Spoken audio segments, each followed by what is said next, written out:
Assalamualaikum warahmatullahi wabarakatuh. Salam sejahtera untuk kita semua. Om Swastiastu, Namo Buddhaya, salam kebajikan, rahayu. Oke, berjumpa kembali dengan Bapak sebagai fasilitator pembelajaran kita di UPW TV ya. Yang pasti pada nungguin kan, karena beberapa hari yang lalu kita disibukkan dengan berbagai macam perencanaan dan juga aktualisasi dalam kegiatan sekolah kita masing-masing. Nah, sekarang pemirsa, viewers, netizen UPW TV kembali dapat menyaksikan program pembelajaran kita tepat di hari Jumat 1 Desember tahun 2023. Oke, di jelang 1 bulan lagi kita akan berpindah ke tahun 2024. Tentunya tetap semangat para peserta didik usaha layanan pariwisata dimanapun kalian berada untuk dapat selalu optimis bahwa jurusan usaha layanan pariwisata memiliki suatu harapan dan impian dan cita-cita yang akan kalian dapatkan, yang pastinya yang kalian harapkan dan tentunya yang kalian inginkan, semoga selalu terwujud di tahun-tahun yang akan datang, yang tentunya di tahun yang sebentar lagi, sisa 1 bulan ini kita akan menuju ke tahun 2024. Oke, materi kita di UPW TV ini, para viewers dan netizen UPW TV, kita akan memahami dan mengenal berbagai macam organisasi kepariwisataan yang ada di Indonesia khususnya ya. Secara umumnya yang ada di dunia, tentu organisasi pariwisata ini berbasis nasional dan berbasis internasional. Nah, tentu kenapa kita harus mempelajari dan memahami, ternyata ada loh jurusan mohon maaf, ada loh setelah kita lulus nanti di jurusan usaha layanan pariwisata ini, ternyata selain bekerja kita di lingkup bidang kepariwisataan, kita juga bisa bergabung di organisasi kepariwisataan tentunya ya. Nah, selain kalian bekerja melayani di bidang jasa dalam memandu wisatawan domestik dan juga internasional, tentu kalian juga diharapkan bergabung dalam suatu komunitas organisasi pariwisata yang ada di Indonesia ya. Mengapa sangat penting sekali kita mempelajari, memahami organisasi kepariwisataan dalam regional dan internasional? Karena organisasi pariwisata pada dasarnya merupakan suatu wadah yang berfungsi untuk memperlancar kegiatan usaha wisata, atau wadah atau lembaga ini cukup banyak sekali di Indonesia, baik itu di tingkat regional, nasional maupun internasional, dengan berbagai macam nama organisasi kepariwisataan ya. Mengapa begitu penting kita harus bergabung di dalam organisasi kepariwisataan? Tentu yang pertama, kita menciptakan suatu iklim atau suasana yang lebih baik ya dalam berbagai bidang kegiatan kepariwisataan. Terus kemudian yang kedua, meningkatkan kerjasama antar anggota. Terus yang ketiga, memanfaatkan daerah tujuan wisata secara maksimal untuk kepariwisataan. Kemudian untuk meningkatkan yang keempatnya, dan membangun industri pariwisata sebagai kontribusi pembangunan ekonomi nasional kita ya. Terus yang terakhir, yang kelima, itu meningkatkan kemakmuran secara menyeluruh hak asasi manusia dan kebebasan dasar untuk semua tanpa memandang perbedaan suku, ras, bahasa, agama, dan jenis kelamin. Nah, itu salah satu tujuan kenapa kalian setelah nanti lulus atau sebelum nanti kalian lulus, kalian belajar ya. Belajar bagaimana ternyata ada loh organisasi kepariwisataan kita di Indonesia ini ya, kita yang ada di Kalimantan Selatan juga ya. Tentu itulah dia 5 tujuannya ya.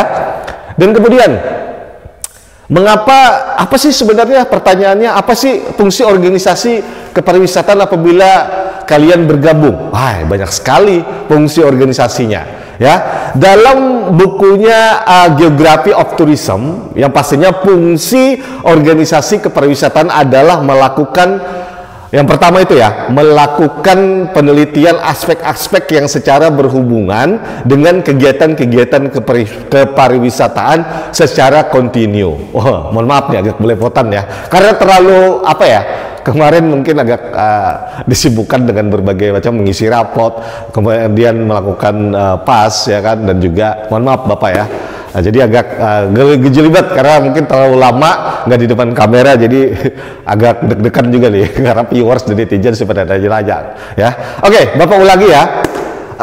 Fungsi organisasi kepariwisataan yaitu yang pertama, itu pastinya melakukan penelitian aspek-aspek yang berhubungan dengan kegiatan kepariwisataan secara kontinu.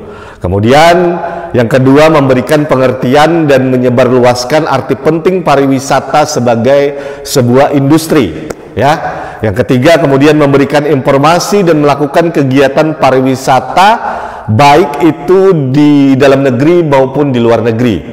Kemudian yang keempat, melakukan pengawasan terhadap semua kegiatan perusahaan yang bergerak dalam industri pariwisata. Nah, tentu di dalam sebuah organisasi pariwisata itu kita bekerja sama atau kolaborasi bersama teman-teman biro agen travel kita, kemudian teman-teman kita ya yang semua itu berkecimpung dalam industri, agar apa? Persaingan dan juga kompetisi di dalam kita membawa nama Kalimantan Selatan itu lebih sehat ya.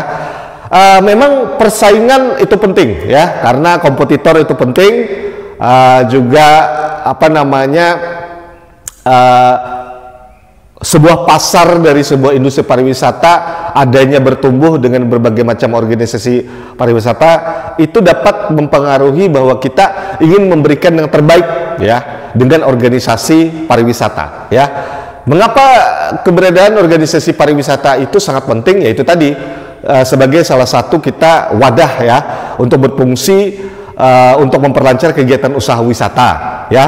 Kemudian sebagai lembaga di mana kita bisa berdiskusi, bisa mengangkat aspek-aspek apa yang kita ingin naikkan keunggulan kita di Kalimantan Selatan ya. Objek-objek wisata dan juga tarif tentunya ya, karena apapun yang kita lakukan di dalam sebuah bisnis pasti itu berhubungan dengan biaya ya.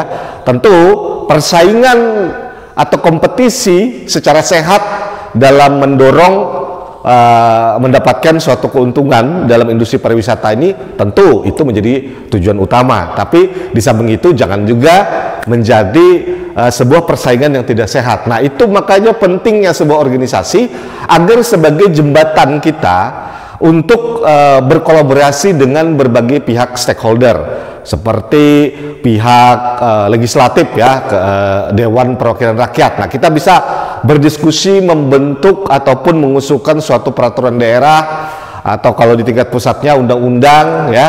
Kalau kita yang lokal-lokal, kita bisa mengusulkan bahwa ayo dong Pak, ayo perwakilan rakyat ini buatkan dong peraturan daerah bagaimana supaya untuk menumbuhkan minat warga domestik untuk berwisata di Kalimantan Selatan saja. Nah, karena apa? Agar perputaran ekonomi kita di provinsi kita bisa lebih cepat berkembang ya.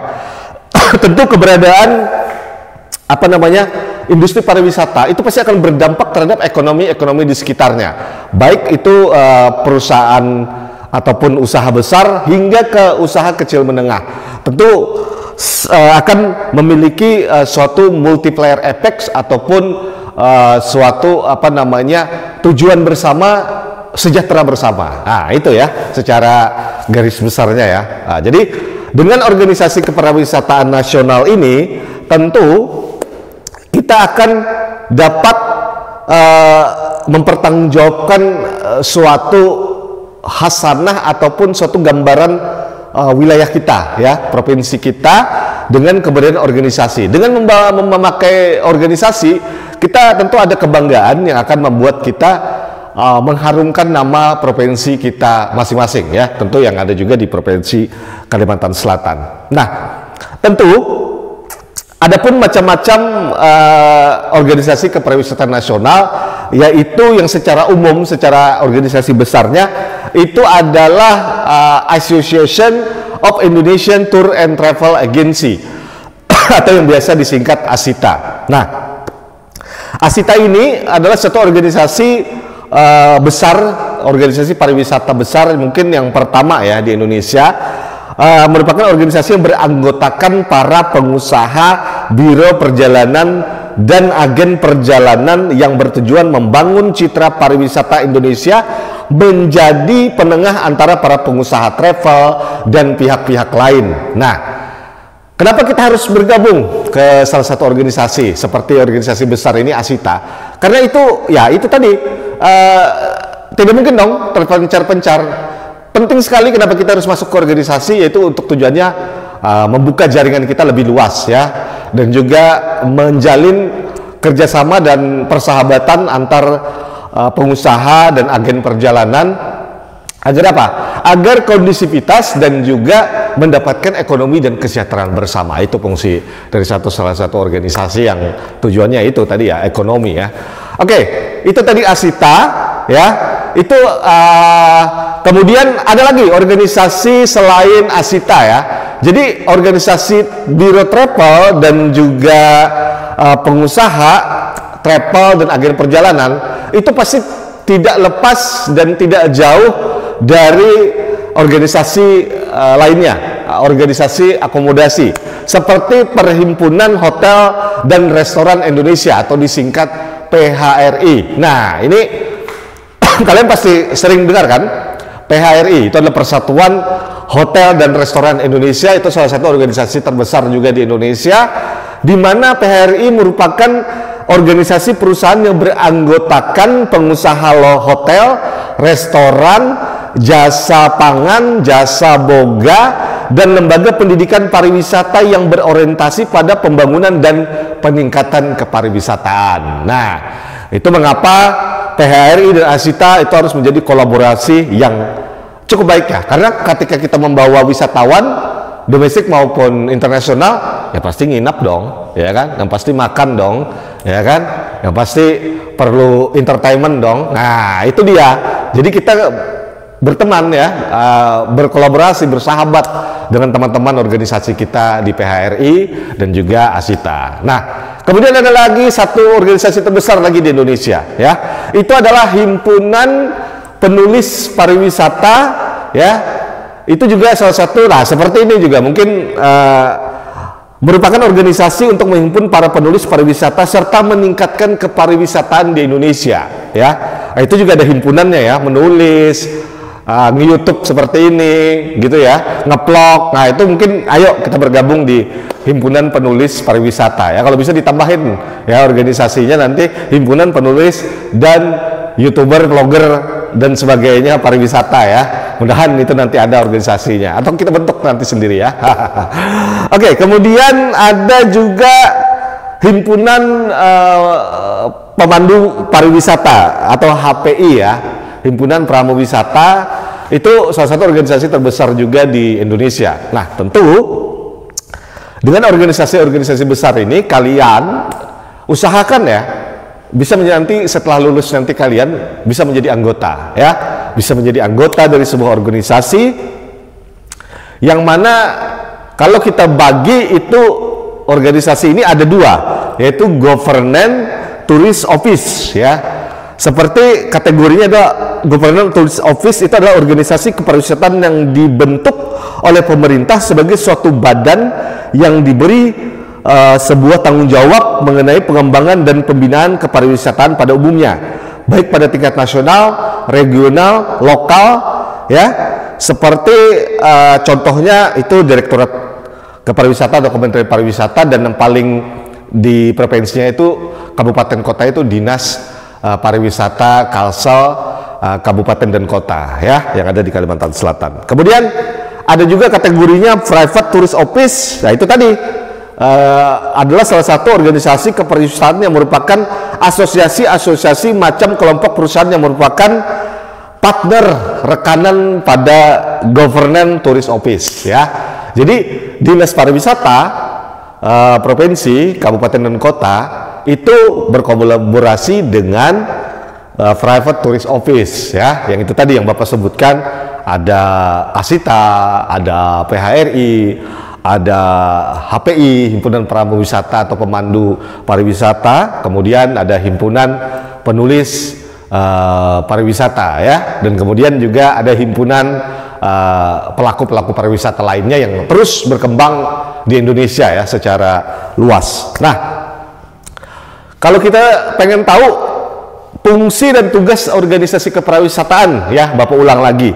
Itu secara singkatnya ada 3 ya, Bapak buat ada 3, yaitu lembaga, salah satunya itu ya, lembaga yang bertanggung jawab terhadap maju mundurnya pariwisata sebagai suatu industri di negara tersebut. Nah, seperti yang Bapak bilang tadi di awal ya, sebagai kita bergabung atau kita pengusaha, biro travel, agen perjalanan, atau pemandu wisata, tentu kita bergabung ke organisasi itu tentu membawa tanggung jawab besar, maju atau mundurnya sebuah citra ya, citra sebuah organisasi, dan tentunya itu akan berdampak terhadap citra tempat wisata yang kita angkat di provinsi kita. Nah, itu maka pentingnya yuk bergabung ke organisasi kepariwisataan, selain untuk memperlebar jaringan pertemanan, persahabatan dengan kawan-kawan kita yang berkecimpung, yang terjun juga ke industri pariwisata.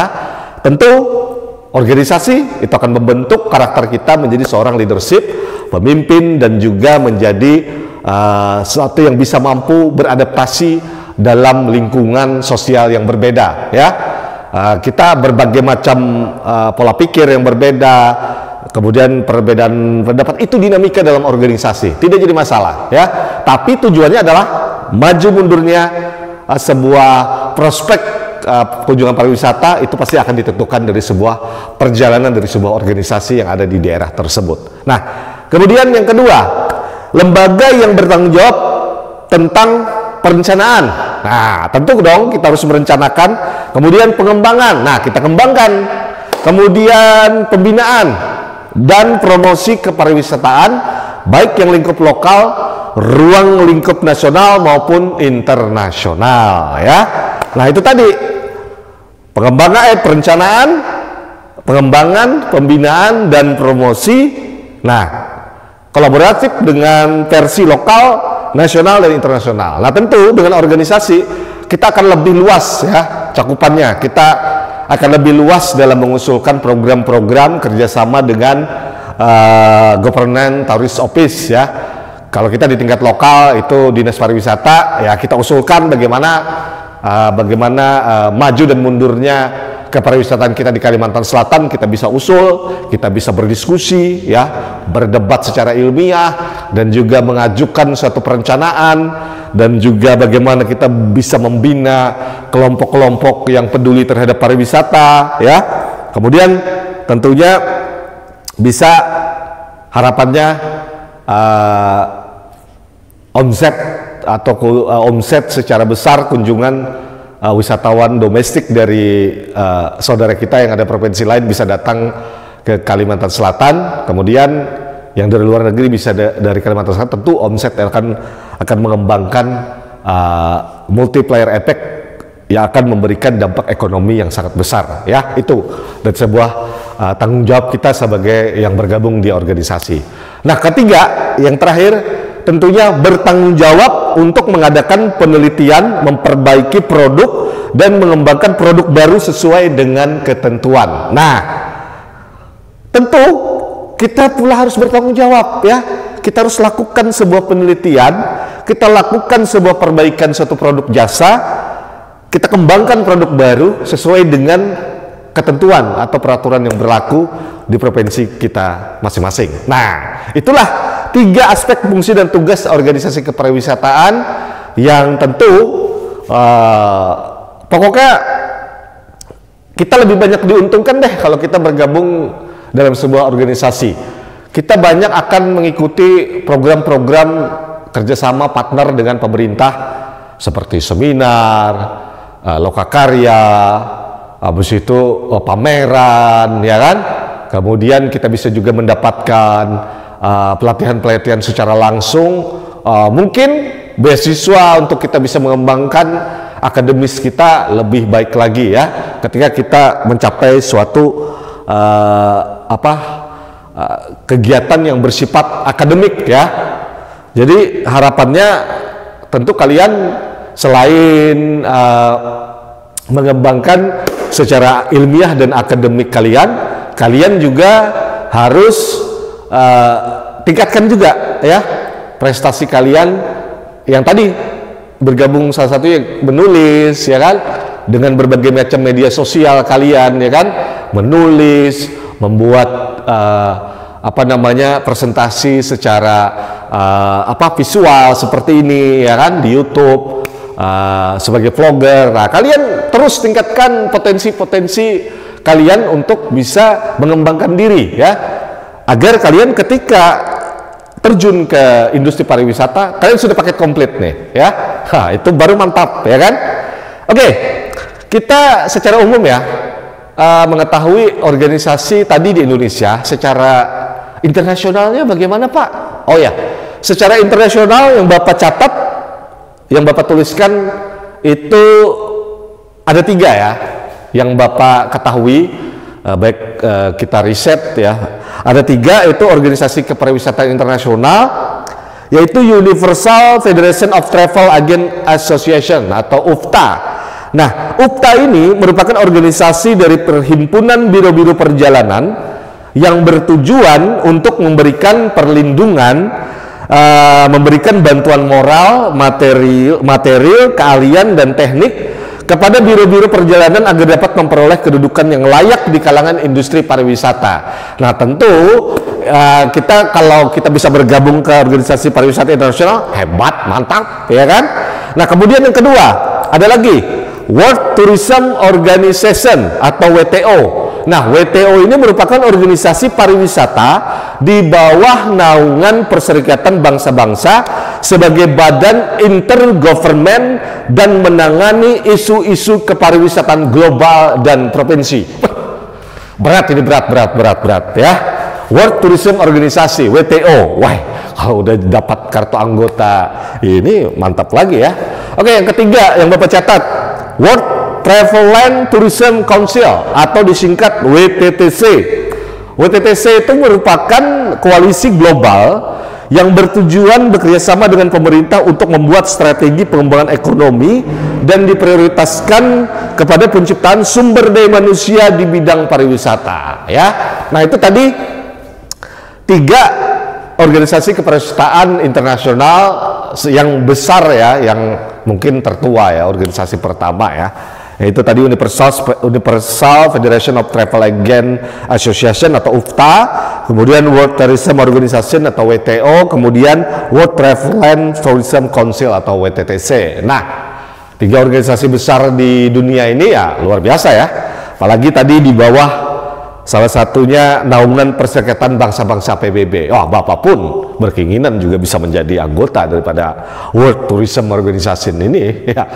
Tapi ya kita terus berusaha ya. Semoga nanti suatu saat Bapak bisa gabung nih di bawah organisasi Perserikatan Bangsa-Bangsa ya. Oke, tentu kita sebagai seorang sumber daya manusia, apa sih sebuah syarat kita bisa bergabung menjadi organisasi? Nah, itu yang pertama yang perlu kita kembangkan, yaitu sikap-sikap yang perlu dimiliki dan dikembangkan kita. Tidak hanya kita datang ke suatu organisasi, datang kujuk-kujuk kayak gitu ya, bahwa kurikulum PT kita, izin Pak, izin Bu, saya mau gabung. Wah, tidak bisa seperti itu.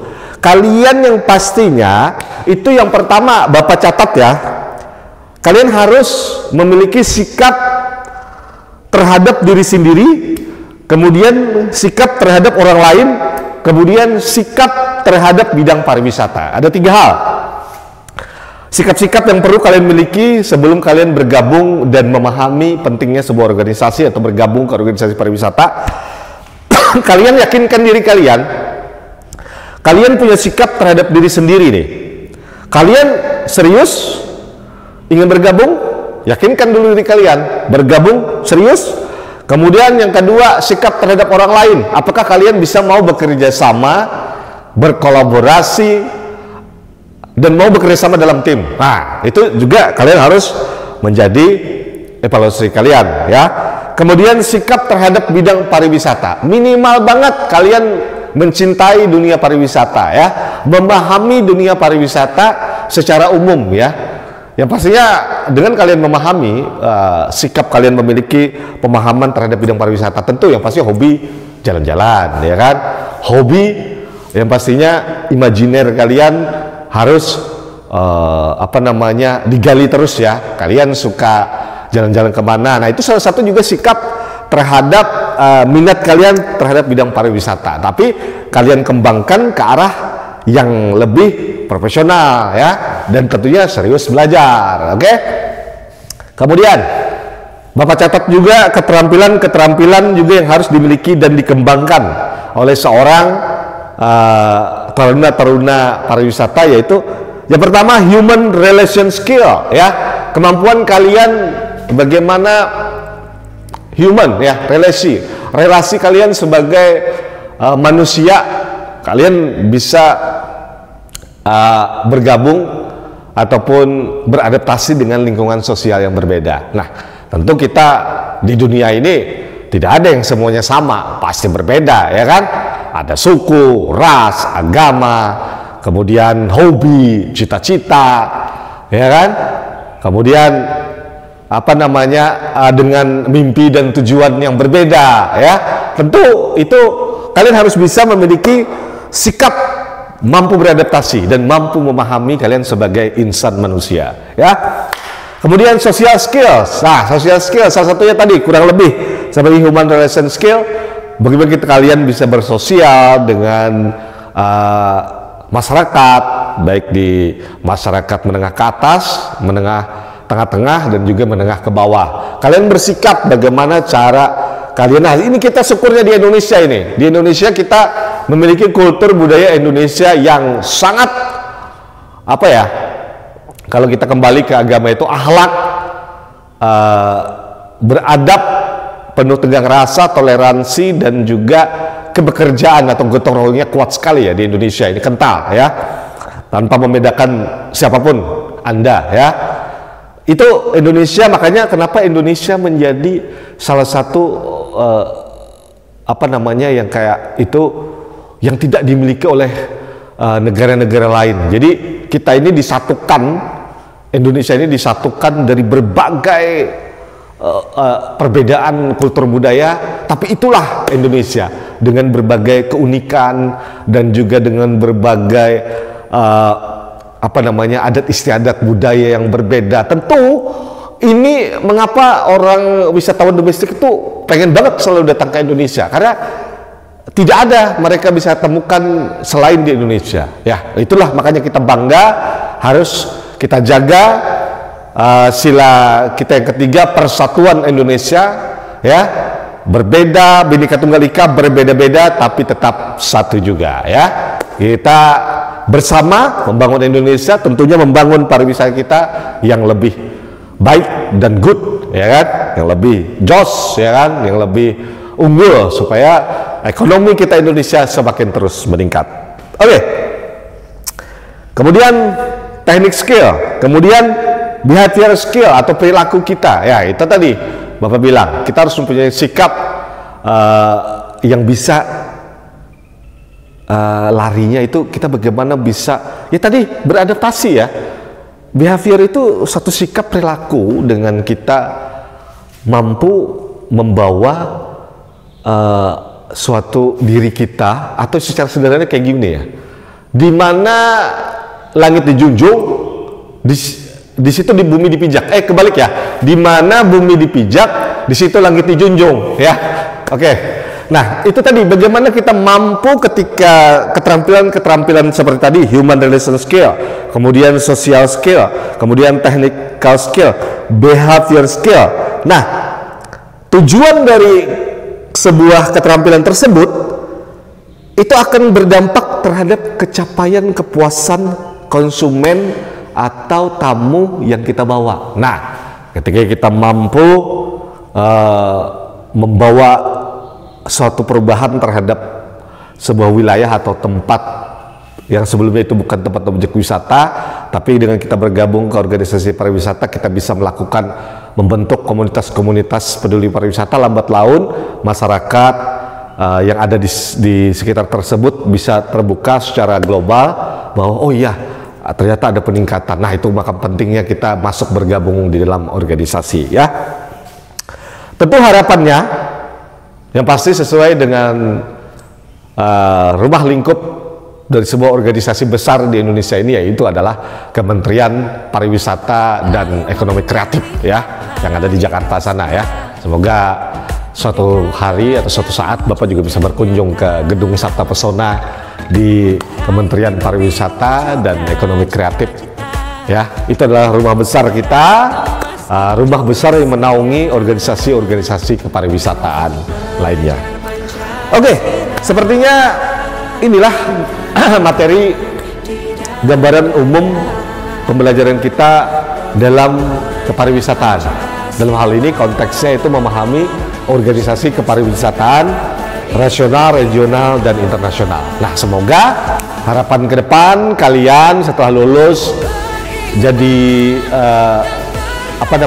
di SMK yang mau mengambil jurusan usaha pariwisata, tentu kalian selain bekerja, kalian juga nanti bergabung ya ke organisasi kemasyarakatan. Nah, oke, Bapak sekiankan dulu ya materi pembelajaran hari ini, karena tentu kita akan berjumpa kembali dengan sambil kita akan mempelajari juga dengan narasumber-narasumber pelaku-pelaku pariwisata lainnya akan Bapak hadirkan sebagai fasilitator pembelajaran di UPW TV nantinya ya. Oke, dan pastinya Bapak Ranowelu mengucapkan terima kasih atas kesempatan yang diberikan bisa memberikan materi pembelajaran hari ini di UPW TV, dan tentunya kita akan hadirkan juga nanti narasumber-narasumber top yang akan mengisi sebagai pengetahuan dan wawasan global dengan narasumber-narasumber yang goods ya, yang goods ya, yang bisa membantu Bapak juga untuk mendalami juga. Bapak akan terus belajar juga bagaimana menjadi fasilitator yang bisa sesuai mengimbangi dengan dunia vokasi yang semakin berkembang setiap zaman ya. Oke, terima kasih dan jangan lupa like and subscribe UPW TV dimanapun para viewers dan netizen dan peserta didik berada. Kita saling support, kita majukan industri pariwisata kita agar ekonomi masyarakat kita semakin tumbuh dan berkembang, dan tentunya Indonesia yang lebih sejahtera. Ya, saya Ranowelu mengucapkan terima kasih banyak. Wassalamualaikum warahmatullahi wabarakatuh. Om Santi Santi Hom, Namo Buddhaya, salam kebajikan, rahayu, dan salam pariwisata Banua. Mantap!